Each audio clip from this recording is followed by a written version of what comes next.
अस्सलाम वालेकुम। Health point Pakistan से मैं डॉक्टर नाज़नीन आपसे मुखातिब हूँ। मैं हेड ऑफ डिपार्टमेंट हूँ Kerala hospital gynae obstetrics departments में, असिस्टेंट प्रोफेसर हूँ बहरिया यूनिवर्सिटी एंड मेडिकल कॉलेज।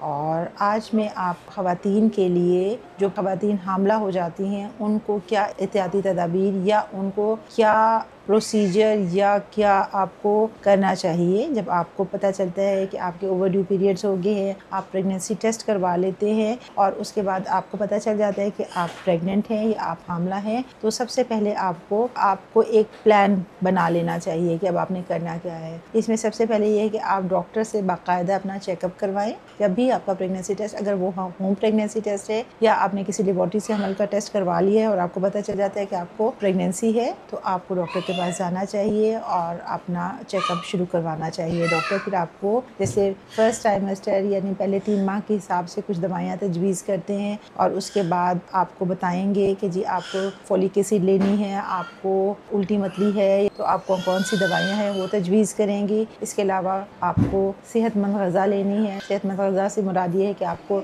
सब्जियाँ, फल, फ्रूट, गोश्त, दालें, हर चीज़ खानी है, यानी आपको एक बैलेंस डाइट लेनी है। इसमें ये नहीं होता कि आप हमल हो जाए तो आपको बहुत ज़्यादा, हमारे यहाँ पे मिथ्स हैं कि जी ये गर्म है, ये ठंडी है। डॉक्टर्स के पॉइंट ऑफ व्यू से कोई चीज़ बहुत ज़्यादा मतलब गर्म और ठंडी का हमारा कोई कंसेप्ट नहीं, बट हमारा ये है कि कुछ चीज़ें होती हैं जो हाई कैलोरिक होती हैं, जिसमें ग़िज़ाइयत या उसमें कैलोरीज ज़्यादा होती हैं, वो हामला ख़वातीन को ज़ाहिर है ज़्यादा खानी चाहिए। इसके अलावा आप हामला ख़वातीन को पानी का इस्तेमाल काफ़ी ज़्यादा करना चाहिए। गर्मियों में आपको कम से कम 10-12 गिलास और आप सर्दियों में आपको 8 से 10 गिलास पानी का ज़रूर इस्तेमाल करना चाहिए, चाहे आप हामला हैं या हामला नहीं है। लेकिन हामला हो जाने के बाद तो आपको ज़रूर, और पानी से मुराद सिर्फ ये नहीं है कि आप सिर्फ पानी ही लें, आपका इससे मतलब ये है कि आप लिक्विड्स लें किसी भी फॉर्म में, दूध, जूस, चाय, कॉफ़ी, जो आपको ज़्यादा पसंद है, बट लिक्विड इंटेक आपको 10 से 12 गिलास गर्मियों में और 8 से 10 गिलास सर्दियों में ज़रूर लेना चाहिए। इसके अलावा हामला ख़वातीन को आराम और नींद पूरी करना बहुत ज़रूरी है, यानी आपको रात में कम से कम 6 से 7 घंटे की नींद ज़रूर लेनी चाहिए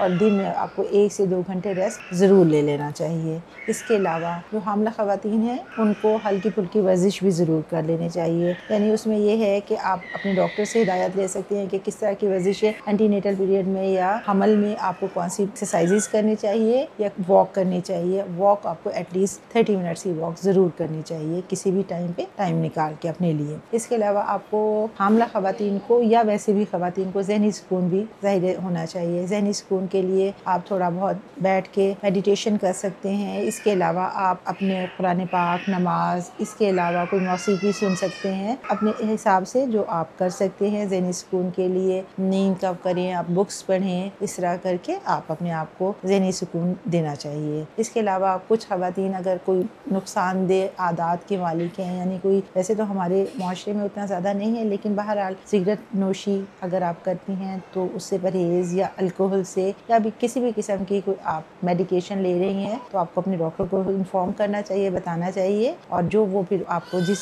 मेडिसिन से मना करती हैं वो आपको नहीं लेनी चाहिए। इसके अलावा आपको अपनी जिस्मानी तब्दीलियों का भी ख्याल रखना चाहिए, यानी आपको जैसे अगर पहले ट्राइमेस्टर में आपको या इनिशियली आपको थोड़ा सा छातियों में भारीपन या हसासियत हो सकती है, उसको आप डॉक्टर से डिस्कस कर लें और that is quite normal as well. इसके अलावा आपको खुले हवादार कपड़े पहनने चाहिए, बहुत ज़्यादा हाई हील्स की ऐसी ज़रूरत नहीं होती हमल में, और इसी तरह ऊंची नीची जगहों पर जाने से और बहुत ज़्यादा अपने आप को एक्सर्शन करने से, यानी आपको एक बैलेंस लाइफ गुजारनी चाहिए। कभी भी किसी हमल में आपको ओवर एक्सर्ट नहीं करना, और हमल एक बीमारी नहीं है, इसको ईजी लेना चाहिए, यानी इसको बिल्कुल इस तरह से आप ना समझें कि जी अगर आपको हमल हो गया है तो आप बिल्कुल ही काम काज छोड़ दें या आप बिल्कुल रेस्ट पे चले जाएं, ऐसा नहीं। आप इसको एक नॉर्मल ज़िंदगी के फिनोमेना के तौर पर ले और नॉर्मल लाइफ गुजारें। Thank you very much.